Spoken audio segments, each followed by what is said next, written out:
Трката на подпредседателката Камала Харис да ја освои највисоката функција во државата најде на низа сексистички напади за незиниот љубовен живот, облека, па дури за незиното препознатливо смеење. Сите класични карактеристики велат експертите на женомразие. Харис се обидува да го промени овој наратив, кој обстојува повеќе од еден век кога првпат американка се кандидираше за претседател. Но професорите велат дека Харис се соочува со дополнителен предизвик од кој не може да избега – нејзината мешана раса.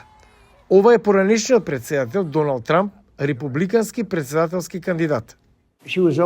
Таа секогаш беше со индиско потекло и го промовираше само индиското наследство. Не знаев дека е црна до пред неколку години, кога случајно стана црна. А сега сака да биде позната како црна. Не знам дали е индика или црнкинка. Ова, велат професорите, е дефиниција за женомразие.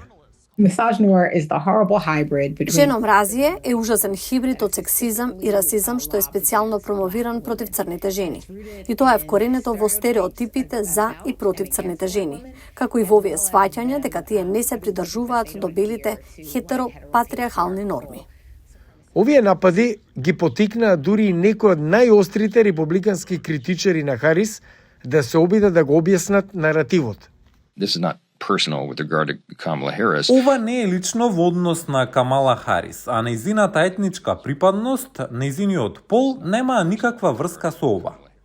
Професорите велат дека постои голема поддршка за жените кои се држат до потрадиционалните улоги во општеството, како што се гледа во растечкото движење на Инстаграм, кој ги гледа улогите на жените како домакинки, мајки и помошнички. Но некои жени гласачи ги отфрлаат овие родови напади како смешни. Тоа е сексистички. Тоа се луѓе кои поддржуваат мажи. Тие дури кога господја Клинтон се обидуваше да се кандидира, велеа: "Ох, не, таа е жена. Што ако има менструација? Таа ќе започне војна." Браун од Универзитетот Џорџтаун вели дека Трамп користи лични напади затоа што се плаши да се сретне со Харис лице в лице на дебата.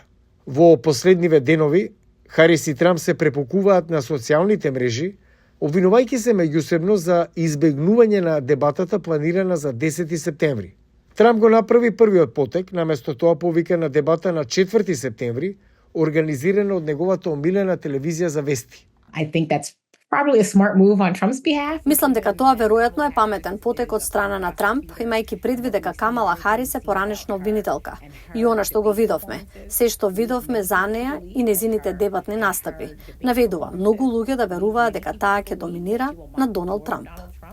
Откако жените го добија правото на глас во 1920 година, нивното присуство на претседателските избори се зголеми.